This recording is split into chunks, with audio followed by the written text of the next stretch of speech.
The massive ships appeared in Earth's sky without warning. They were bigger than anything humans had ever built.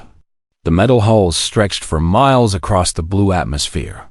People on every continent stopped what they were doing and looked up in fear and wonder.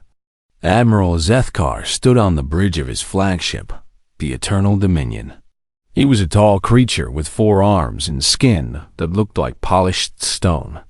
His species, the Kethmari, had conquered 47 worlds in the past century. Today would be number 48. Begin the announcement, he told his communications officer.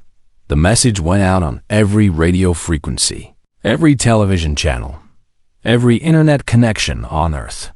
The translation was perfect, fed through computers that had been studying human languages for decades. People of Earth, the voice said, you are now part of the galactic hegemony. Your planet has been classified as a slave world.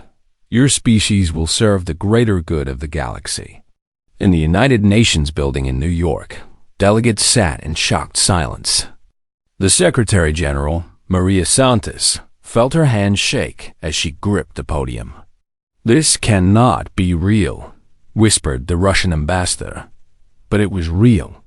The alien ships hung in the sky like metal clouds, blocking out the sun in some places. Their weapons could be seen glowing beneath their hulls. Weapons that could turn mountains into glass. Admiral Zethkar had studied the humans for a long time. His science teams had watched their wars, counted their weapons, measured their technology. The humans were still using chemical rockets to barely reach their own moon. Their most powerful bombs were laughable compared to what the hegemony possessed. Their planet was dying from pollution and climate change. Their nations fought each other over resources and old grudges. They were perfect slaves, desperate enough to accept help, weak enough to control. Sir, his tactical officer reported, we are detecting movement from their military forces. Zethkar's 4 eyes focused on the display screens. Human aircraft were rising to meet his fleet.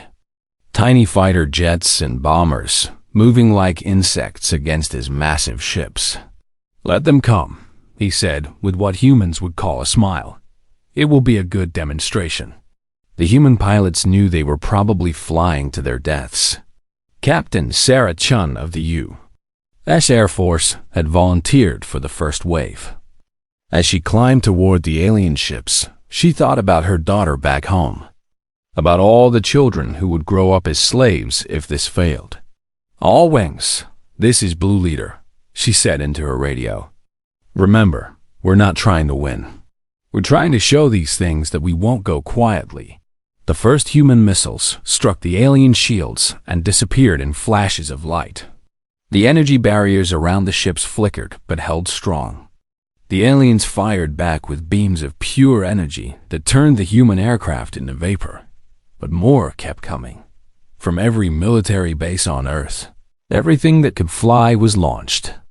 Old cargo planes loaded with explosives flew alongside the newest stealth fighters. Civilian pilots in crop dusters and private jets joined the attack. It was hopeless, but they did it anyway.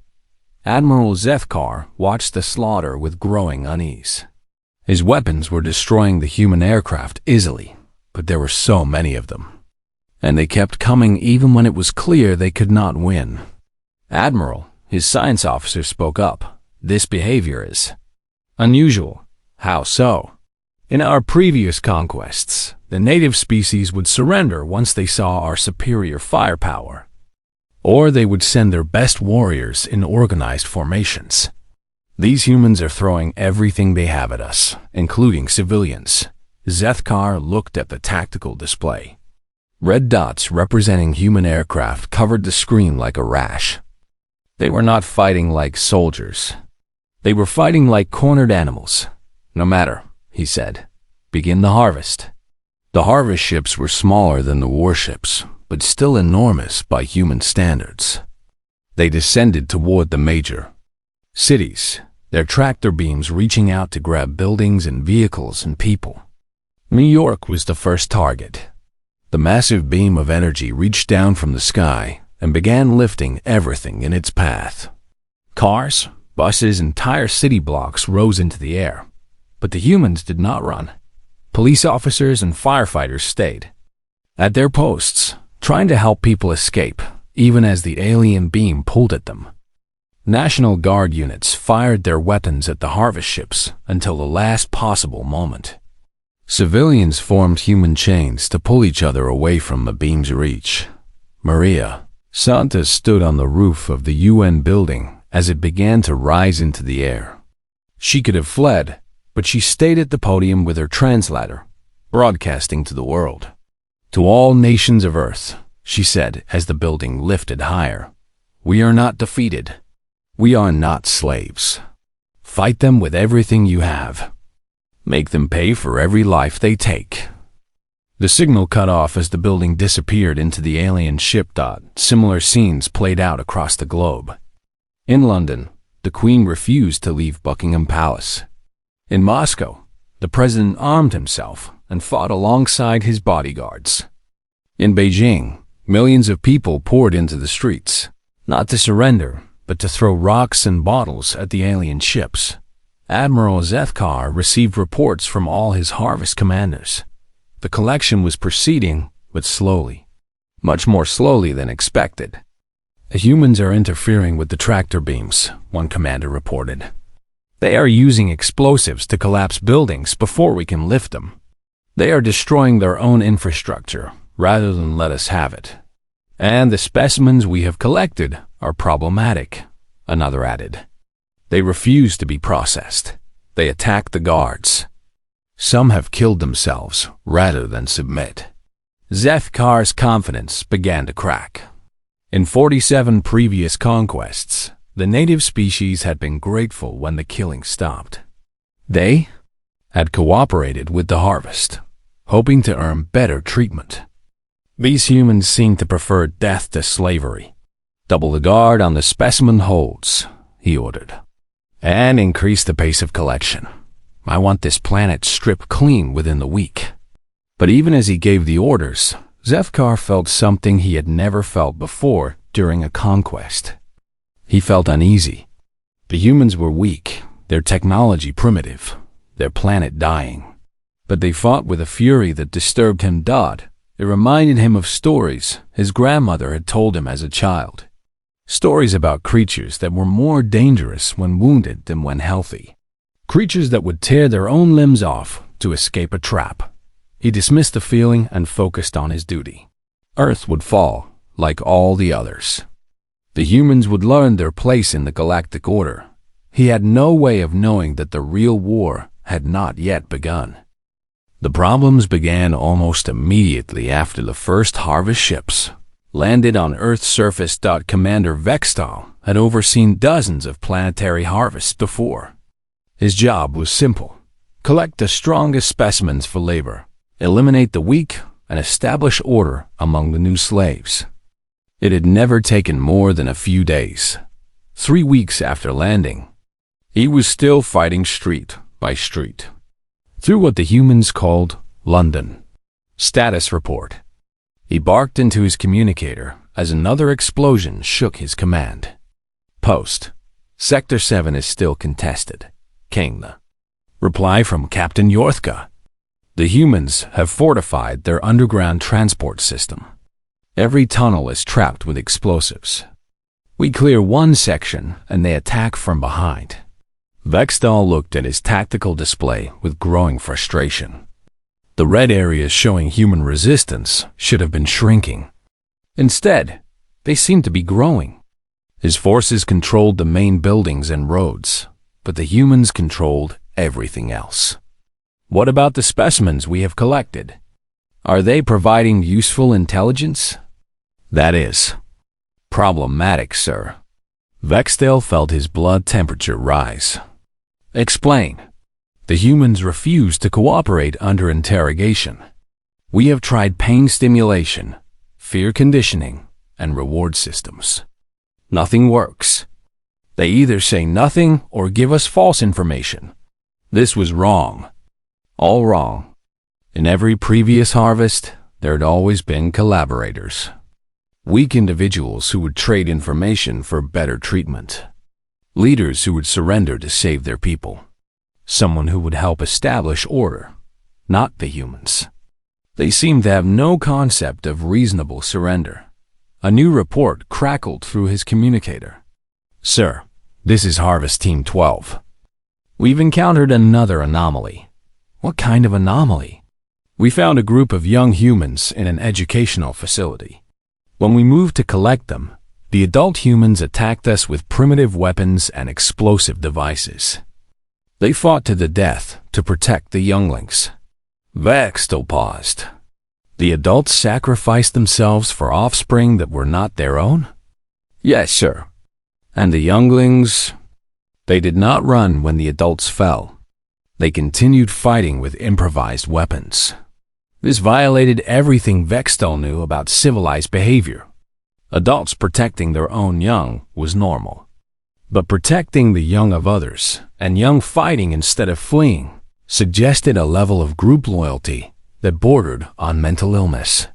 "Sir," another voice interrupted. Medical team reporting. "We need to discuss the human specimens."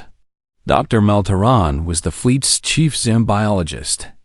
She had studied hundreds of species and thought she understood the basic patterns of intelligent life. The humans were breaking all of her theories. "The humans are physically much more resilient than we expected," she reported to Vextel. "Their bone density is extreme. Their muscle fibers are designed for explosive movement. Their cardiovascular system can function under tremendous stress. That explains why they fight so hard," Vextel said. "They are naturally aggressive." "No, sir, that's not correct. They are not naturally aggressive in the way we understand it. They are naturally adaptive. Their brains show incredible flexibility under stress. They learn from each encounter and adjust their tactics." She brought up a holographic display showing human brain scans. "Look at this. When we capture a human, their brain activity increases rather than decreases. They are constantly processing information, looking for weaknesses, planning escapes. And their pain tolerance is beyond anything we have recorded. We had to increase our interrogation equipment settings by 300% just to get their attention." Vextel studied the data with growing concern. "What are you saying, Doctor?" "I'm saying we may have made a fundamental error in classification. These humans are not a slave species. They are a predator species that happens to be technologically behind us." The implications hit Vextel like a physical blow. Predator species were never harvested. They were either allied with or eliminated entirely. There was no middle ground. "That's impossible," he said. "Look at their planet. They fight among themselves constantly. They poison their own air and water. They cannot even unite their own species." "Sir," Dr. Melteran said carefully, "what if that behavior is not a sign of weakness? What if it is training?" Before Vextel could respond, alarms began blaring throughout the command ship. Emergency lights bathed the bridge in red. "Report," Vextel shouted. "Sir, we're detecting massive energy signatures from the outer system. Something is approaching fast." The main display screen lit up with sensor data. Dozens of objects were moving toward Earth from the asteroid belt and the outer planets. They were moving too fast to be natural objects, but they did not match any known human technology. Admiral Zethkar appeared on the communication screen from his flagship in orbit. His four eyes were wide with concern. "Commander Vextel, what is your assessment of the surface situation?" "The harvest is proceeding, but resistance is much stronger than anticipated. Admiral, we may need to revise our classification of this species." "That may not be necessary," Zethkar said grimly. "We have a larger problem. Long-range sensors are detecting incoming vessels. Hundreds of them. Human reinforcements? That's impossible. We monitored their space capabilities for decades. They have barely left their own moon. That's what we thought. But these ships are not coming from Earth. They are coming from throughout the system. Hidden bases, asteroid mining operations, deep space stations that we never detected. The tactical officer's voice cut through the conversation. Admiral, we're receiving a transmission from the incoming fleet. Put it through. The voice that came through the speakers was human, but calm and cold in a way that made Vextel's skin crawl. Attention Galactic Hegemony Forces. This is Admiral Rachel Morrison, commanding the Soul Defense Network. You have 30 minutes to release all human prisoners and withdraw from Earth orbit. After that time, we will begin shooting. Zethkar's translator worked frantically to process the human's words. Soul Defense Network? Admiral Morrison, our records show no such organization. The human woman's laughter was not pleasant. Your records are incomplete. We've been watching you watch us for a very long time. Did you really think a species that survived ice ages and asteroid impacts would put all their eggs in one basket? Vextel felt his confidence evaporating. Admiral, request permission to accelerate the harvest. If there are hidden human forces, we need to... Commander, the human voice interrupted. Let me save you some time. Your ground forces are surrounded. Your ships are outnumbered. And every day you stay makes things worse for you. You're bluffing, Zethkar replied. Our ships are superior to anything you could build, are they? Let's find out. The communication ended. Within minutes, the first human ships entered visual range. They looked nothing like the primitive rockets the hegemony had observed. These vessels were sleek, dark, and moved with a precision that spoke of advanced technology and experienced crews. Admiral, the tactical officer reported, his voice shaking. These ships, they're armed with weapons we don't recognize. The energy signatures are completely unknown. Zethkar stared at the approaching fleet with growing horror. For decades, they had watched Earth. They had seen the wars, the pollution, the chaos. They had assumed it was a dying civilization, barely clinging to life on a single world. They had been watching a decoy. Dr. Meltaran's voice echoed through the command center. What if that behavior is not a sign of weakness? What if it is training? The humans had not been failing to unite. They had been practicing. Every war, every conflict, every struggle had been preparation for this moment. While the visible human civilization on Earth drew attention, the real human empire had been growing in secret throughout the solar system. And now that empire was coming to collect its people, Vextel looked at his tactical display one more time. The red zones of human resistance on Earth's surface suddenly looked different. Not like desperate last stands, but like coordinated holding actions. The humans on the ground had not been trying to win. They had been buying time. All units, he broadcast to his ground forces, prepare for immediate extraction. The situation has changed. As the first human warships opened fire, Vextel realized that everything they thought they knew about humanity had been wrong. These were not primitives to be enslaved. They were something much more dangerous.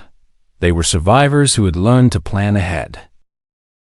Admiral Rachel Morrison watched the alien fleet through the bridge windows of her flagship, the UNS Retribution. She had been born on Ceres Station 43 years ago and had never set foot on Earth. But like all humans in the outer colonies, she knew exactly what the blue planet meant to her people. Home, the cradle, the place where humanity began its journey to the stars. And now aliens had dared to call her people slaves. Status. Report, she said to her tactical officer. 247 human vessels are in position. Lieutenant Commander Singh replied. Mining ships from the asteroid belt, patrol craft from the Jupiter moons, deep space exploration vessels, and our full military fleet.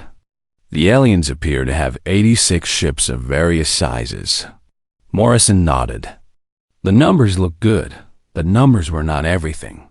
The alien ships were larger and had better defensive systems. This would not be an easy fight. "Admiral," came a voice from the communication station. "We're receiving a transmission from the alien flagship." "Put it through." The face that appeared on the screen was unlike anything most humans had ever seen. Admiral Zethkar had 4 eyes, skin like polished granite, and a mouthful of teeth that looked designed for tearing meat. "Admiral Morrison," the alien said through his translation system, "I propose a negotiation. We will withdraw our harvest operations from your planet. In return, you will allow us to leave this system peacefully." Morrison studied the alien's face for a long moment. Behind her, the bridge crew waited in absolute silence. "Negotiation," she said finally. "That's an interesting word coming from someone who showed up uninvited to steal my people. Your species was classified as suitable for labor under Galactic Law 847.3. We were following established protocols. Morrison's voice was flat and cold. "Let me tell you about human protocols, Admiral. When someone threatens our children, we don't negotiate. We eliminate the threat." Zethkar's 4 eyes narrowed. "You are outnumbered by the greater galactic community. Earth is one small world among thousands. If you resist, more fleets will come." Morrison smiled, but there was no warmth in it. "Let them come." The transmission ended. Captain Sarah Okafor commanded the mining vessel Heavy Lifter. It was not a warship, just a converted asteroid processor with engines that could push mountains through space. But today, it would serve a different purpose. "All civilian vessels," Morrison's voice came through the fleet communication system, "you know your targets. The aliens think we're primitives because we use kinetic weapons. Let's show them why momentum is still the most fundamental force in the universe." The Heavy Lifter and dozens of other mining ships had been loaded with processed iron and nickel from the asteroid belt. Thousands of tons of metal, accelerated to incredible speeds by engines designed to move planetary bodies. The alien ships fired their energy weapons as the human fleet approached. Beams of coherent light that could vaporize mountains struck the human vessels. But the humans had learned from watching alien technology for decades. Their ships were covered in ablative armor and reflective surfaces that scattered the energy beams. More importantly, the human ships were expendable. Every vessel in the fleet had been built with one purpose: to get close enough to the alien ships to hurt them. The first salvo of kinetic projectiles struck the alien fleet like a hammer blow. Chunks of processed metal moving at tremendous speed punched through energy shields and armor plating that had never been designed to stop solid projectiles. On the bridge of the Eternal Dominion, Admiral Zethkar watched in horror as 3 of his cruisers simply disappeared in explosions of vaporized metal. "How are they doing this?" he demanded of his science officer. "Admiral, their weapons are completely kinetic. Solid projectiles accelerated to extreme velocities. Our shields are designed to deflect energy weapons, not physical impacts, then adapt the shields. Sir, that would require a complete reconfiguration of our defensive systems. It would take hours. Hours they did not have." The human fleet was already launching a second wave of attacks, but the humans were taking losses too. The alien energy weapons were devastating any ship they could focus fire on. The UN's Defiance, a patrol ship from Europa, took a direct hit and simply ceased to exist. The mining vessel New Horizon lost its engine section and went spinning into the void. Morrison watched her people die and felt something cold settle in her chest. Every loss was a friend, a colleague, someone she had trained with or shared meals with. The outer colonies were small communities where everyone knew everyone. "Admiral," her tactical officer reported, "we're receiving distress signals from Earth. The aliens are accelerating their ground operations." On the planet below, Commander Vextal had received new orders from Admiral Zethkar. With the human fleet engaging the orbital ships, There was no time for a careful harvest. The ground forces were to collect as many specimens as possible and prepare for immediate departure. But the humans on Earth had other plans. Marcus Webb had been a construction foreman before the aliens arrived. Now he was something else entirely. He stood in the ruins of downtown Chicago, surrounded by a makeshift army of police, firefighters, construction workers, and ordinary citizens who had picked up weapons. "Listen up," he shouted over the sound of alien aircraft overhead. "Those ships up there are fighting for us. Our job down here is simple. Make sure the aliens can't take anyone else." The plan was desperate but effective. Every major city had been evacuated into the underground systems, subways, storm drains, utility tunnels, abandoned mines. The humans had turned their own cities into traps. When the alien harvest ships came down to collect more people, they found only empty buildings rigged with explosives. And when they tried to follow the humans underground, they found themselves in a nightmare of booby traps and ambush. Sergeant Kim Patel had been with the British Special Air Service before the invasion. Now she led a mixed group of soldiers and civilians through the London Underground, striking at alien patrols and disappearing before they could respond.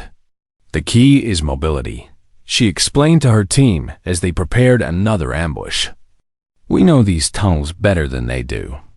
We hit them hard, kill as many as we can, and vanish. Make them afraid to leave their ships." The tactics were working. The alien ground forces found themselves trapped in urban warfare against an enemy that refused to fight fair. Every building could hide snipers. Every sewer entrance could conceal a bomb. Every civilian could be carrying weapons. Commander Vestal's carefully planned harvest operation was falling apart. His troops were taking casualties in every engagement, and the specimens they managed to collect were minimal compared to their losses. "Sir," his communications officer reported, "Admiral Zethkar is ordering immediate evacuation. The orbital battle is not going well. In space, Admiral Morrison's fleet was paying a terrible price for every alien ship destroyed. But they were winning. The human ships moved with a coordination that spoke of long practice and careful planning. They used the asteroids and debris fields as cover, striking from unexpected angles and vanishing before the aliens could retaliate effectively. Most importantly, they fought with a fury that the aliens had never encountered. Human pilots rammed their ships into alien vessels when their weapons ran out. Damaged human ships continued fighting even when their hulls were breached and their crews were dying. Admiral Lieutenant Commander Singh reported, "The alien flagship is trying to retreat." Morrison looked at the tactical display. The alien fleet was indeed pulling back, but slowly and in good order. Too many of her people had died to let the aliens escape clean. "All ships," she broadcast. "Primary objective is rescue of Earth survivors. Secondary objective is ensuring these aliens never come back." The UN's Retribution and her escort ships accelerated toward the alien flagship. The Eternal Dominion was massive and heavily armed, but it was also damaged from the kinetic bombardment and outnumbered. On the bridge of his flagship, Admiral Zethkar faced a decision he had never had to make in 47 previous conquests. For the first time in his career, he was losing. "Admiral," his tactical officer called out, "the human flagship is closing on our position. They're charging weapons." Zethkar looked at the display screen showing the approaching human ship. It was smaller than his vessel, built for function rather than intimidation. But it moved with a purpose that chilled him. These humans did not fight for territory or resources or political advantage. They fought for something he was only beginning to understand. They fought for each other. "Signal the fleet," he ordered. "General, retreat. Abandon the harvest." But even as his ships began their escape from the Sol system, Admiral Zethkar knew that this was not over. The humans had revealed themselves now. The galaxy would know that there was a predator species hiding in this small corner of space, and the galaxy would have to decide what to do about it. As the last alien ship disappeared into hyperspace, Admiral Morrison began the long task of rescuing human survivors from Earth and counting their losses. The battle was won, but the war was just beginning. The humans had announced themselves to the galaxy in the most violent way possible. There would be consequences. The Galactic Council chamber was a vast sphere of polished crystal that floated in the zero gravity at the center of Nexus Prime. Representatives from hundreds of species had gathered for an emergency session. Their various forms of breathing apparatus, creating a symphony of hisses and clicks in the artificial atmosphere. High Counselor Ithlara called the assembly to order with a pulse of bioluminescent light from her tentacled body. As the eldest member of the council, she had witnessed the rise and fall of dozens of civilizations.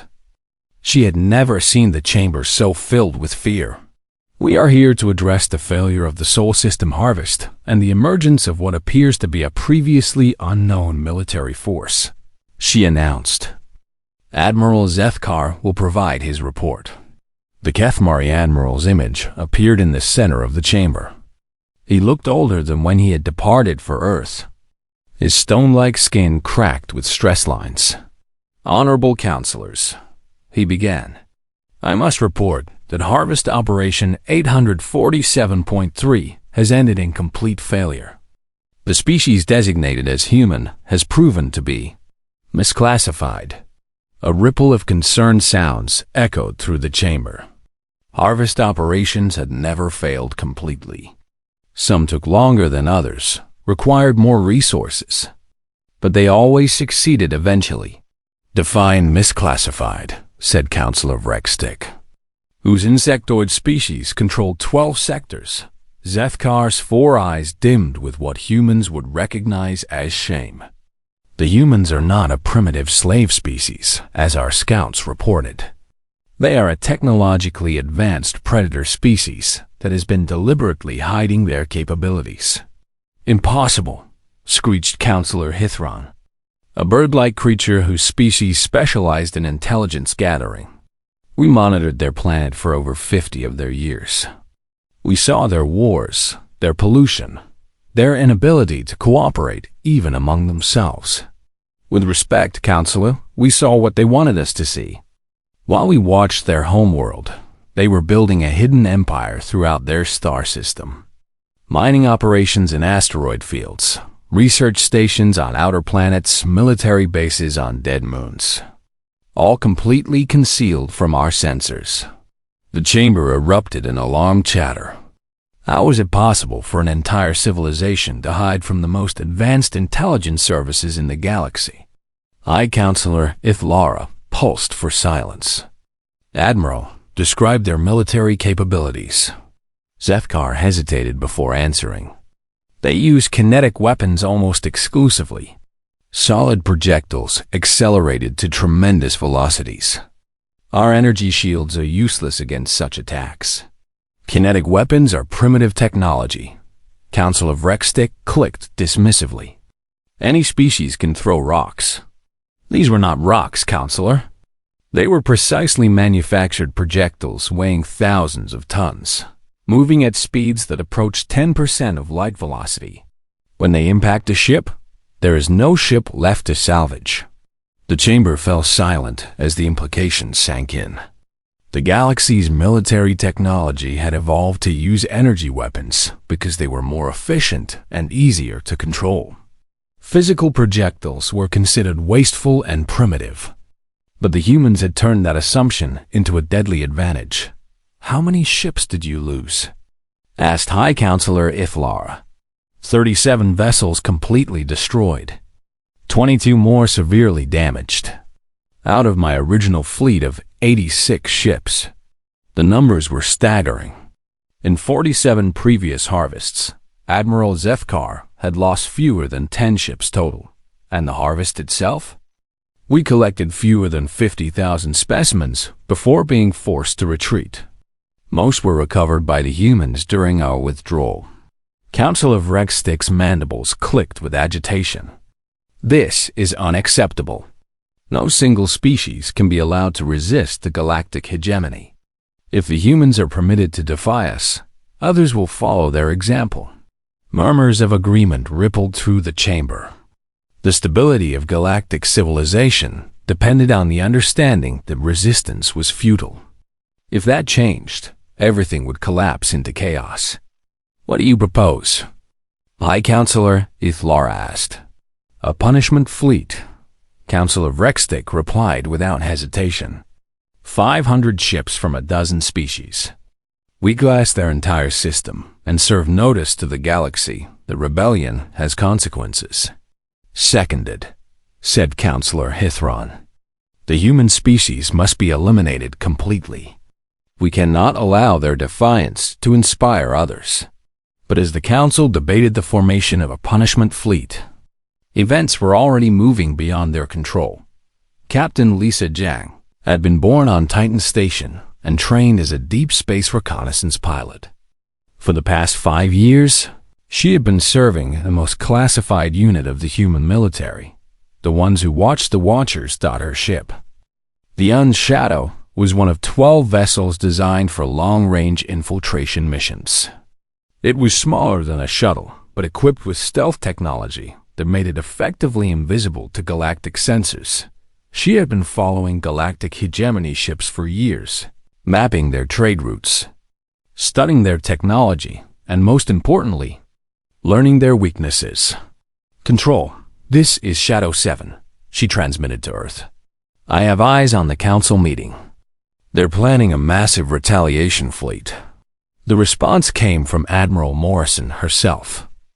Understood, Shadow 7? Estimated timeline? They're talking about 500 ships from multiple species. Assembly time. Maybe 2 months. Copy that. Continue surveillance and prepare for Phase 2.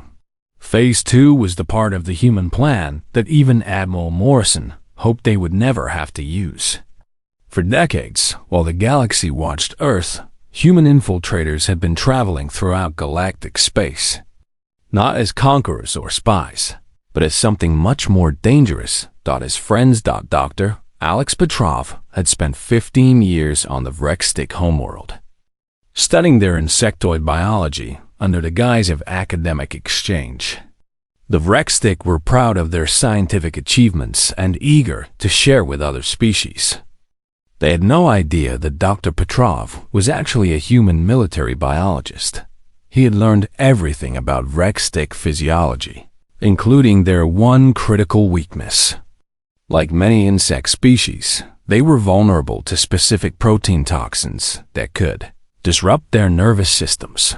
When the activation signal came from Earth, Dr. Petrov was ready. The bioweapon he released into the Rexstick capital's water supply was precisely tailored to their genetic structure. It would be harmless to any other species, but absolutely lethal to the Rexstick. Within hours, the entire planetary government was dead. Similar attacks happened simultaneously across the galaxy. Human infiltrators who had spent years building relationships, gaining trust, and learning secrets struck at the same moment. On the Hithran homeworld, Lieutenant Sarah Park activated a computer virus she had spent 3 years designing. It spread through their entire information network in minutes, crashing their economy and their ability to communicate with their colonies. On the Kethmari military headquarters planet, Sergeant Mike O'Connor used his position as a cultural exchange officer to detonate a series of precisely placed explosives that destroyed their main shipyards. Across the galaxy, critical infrastructure failed, governments collapsed, and military forces found themselves blind and leaderless. In the Galactic Council chamber, High Counselor Ithlara received the first emergency reports with growing horror. The Rexstick homeworld has gone silent, her communications officer reported. No response to any signals. The Hithran Sector Command is reporting complete system failures across their entire network. Kethmari Military Command is requesting emergency assistance. Their shipyards have been destroyed. The reports kept coming. Species after species reporting catastrophic failures, terrorist attacks, system-wide breakdowns, all happening at exactly the same time. How is this possible? Counselor Hithran screeched, his feathers standing on end. How could so many critical failures happen simultaneously? The answer came in a transmission from Earth that reached every functioning communication system in the galaxy. Admiral Rachel Morrison's image appeared in the council chamber. She was wearing her full dress uniform and looked directly into the camera with cold, steady eyes. "Members of the Galactic Council," she said, "this is Admiral Morrison of the Soul Defense Network. Your forces attempted to enslave our people. We consider this an act of war." High Counselor Ithlara felt her tentacles go rigid with fear. "Admiral Morrison, surely we can negotiate." "We tried negotiation," Morrison interrupted. "Your Admiral Zethkar rejected our offer of peaceful withdrawal. So now we're speaking the only language you seem to understand. You are one species among hundreds." Counselor Hithran protested. "You cannot fight the entire galaxy." Morrison smiled, but it was not a pleasant expression. "We're not fighting the galaxy, Counselor. We are the galaxy. For 50 years, we've been living among you, learning from you, becoming your friends and colleagues and trusted advisors. How do you think we learned so much about your military capabilities?" The terrible truth began to dawn on the council members. The humans had not just been hiding on the outskirts of galactic civilization. They had been infiltrating it. "Every world, every station, every ship in your space has humans on it," Morrison continued. "They've been there for decades, preparing for this day. And now that you've threatened our homeworld, they have their orders. What do you want?" High Counselor Ithlara asked, her voice barely a whisper. "What we want," Morrison said, "is very simple. You leave humanity alone. Forever. 6 months after the failed harvest of Earth.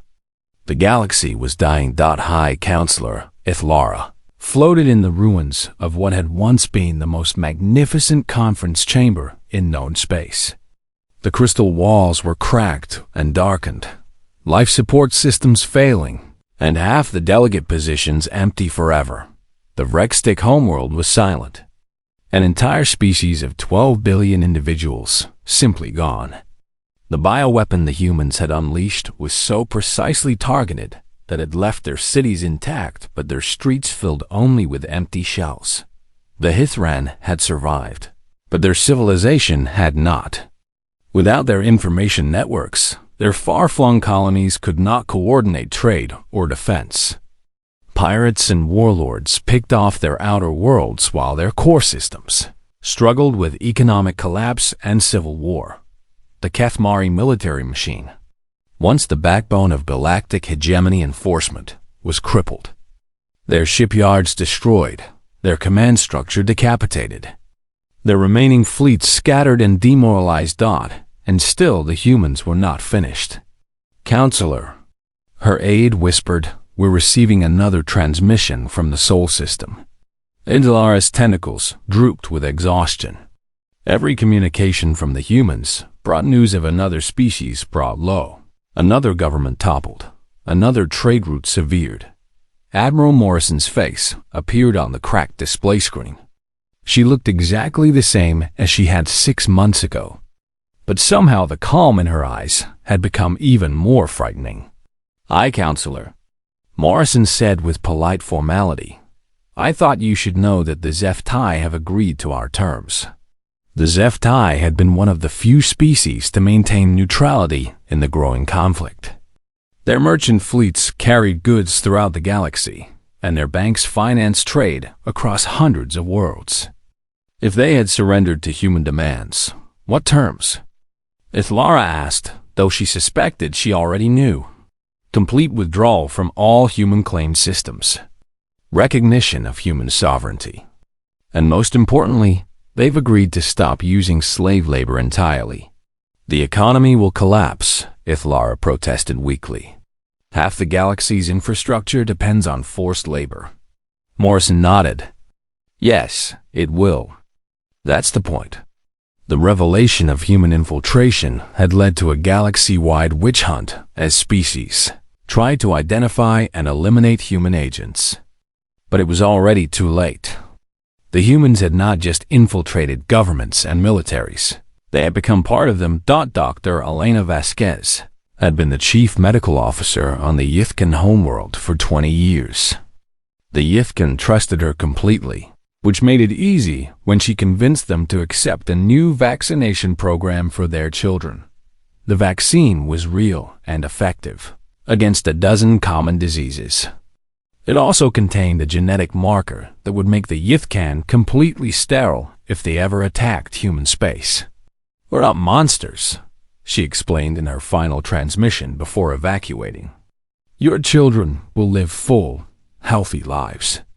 They just won't be able to have children of their own unless you keep the peace." Professor James Kim had taught galactic history at the University of Nexus Prime for 15 years. His students loved him for his passionate lectures about the rise and fall of civilizations. None of them suspected that he was rewriting their textbooks in real time, gradually changing the historical narrative to make human value seem more reasonable and attractive. When the crisis began, half of his former students were already in positions of influence throughout the Galactic Council bureaucracy. They carried his ideas with them, spreading human concepts of individual rights and species autonomy like a philosophical virus. Captain Maria Santos had spent a decade as a shipping coordinator in the Galactic Commerce Authority. She knew exactly which trade routes were critical to which species, which resources flowed where, and what would happen if those flows were suddenly interrupted.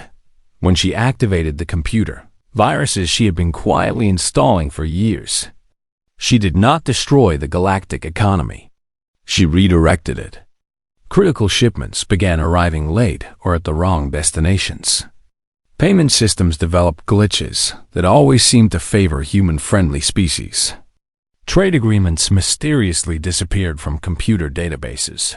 But perhaps the most devastating attack came from someone whose existence the Galaxy Council had never suspected. Admiral Morrison received a priority transmission from Agent Phoenix, humanity's highest-placed asset in the galactic government. "Admiral," the familiar voice said, "it's time for the final phase." For 30 years, Agent Phoenix had been the Galactic Council's most trusted military advisor. They had guided strategy decisions, recommended resource allocations, and helped plan the expansion that had brought slavery to a dozen new species.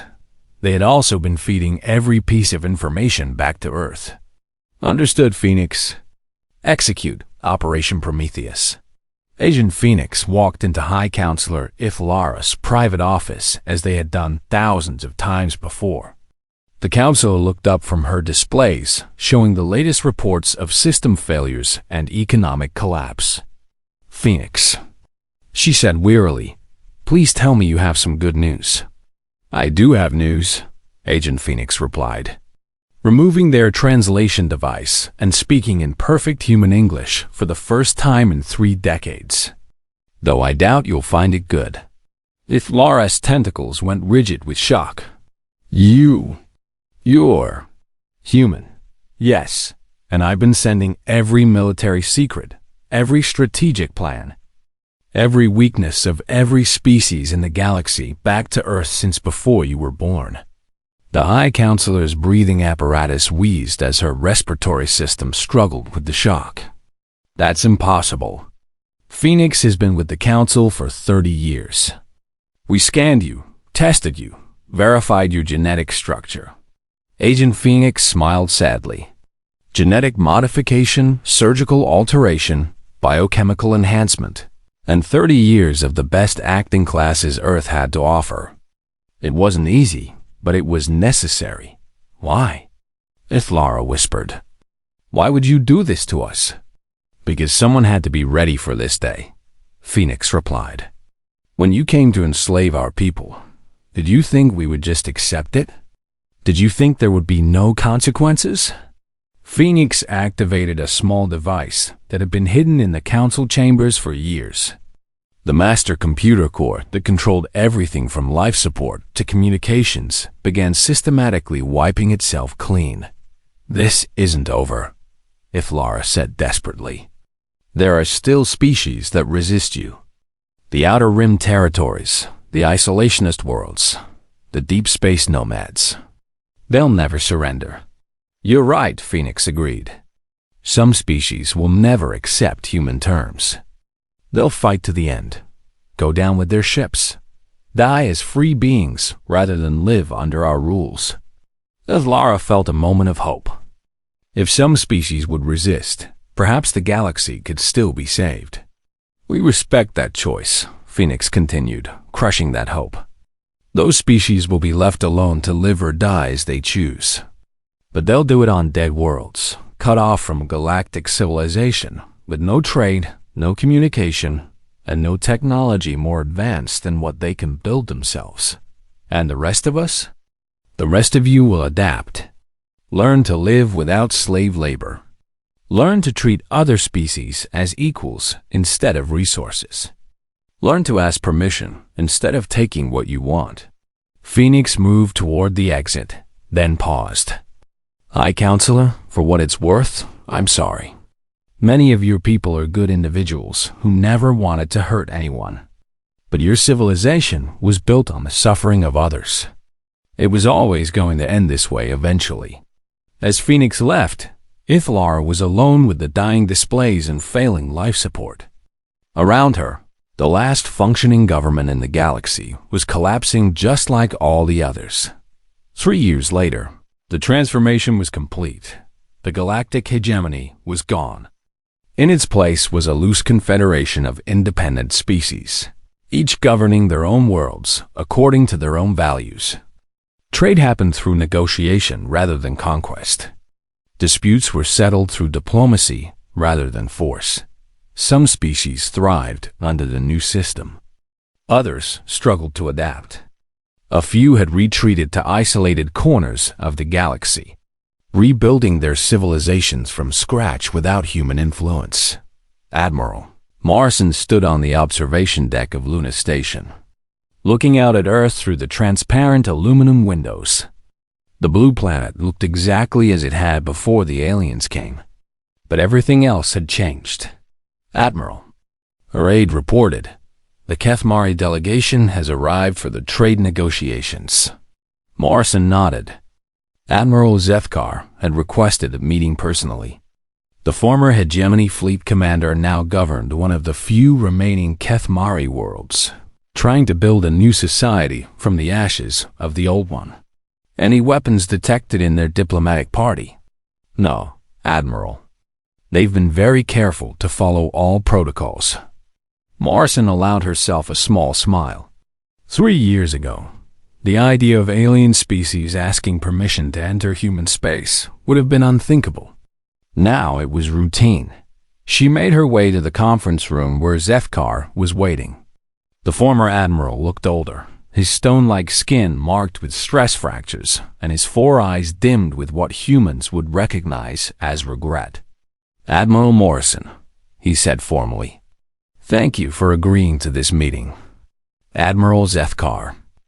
Or should I say, Governor Zethkar now?" "Just Zethkar, please,"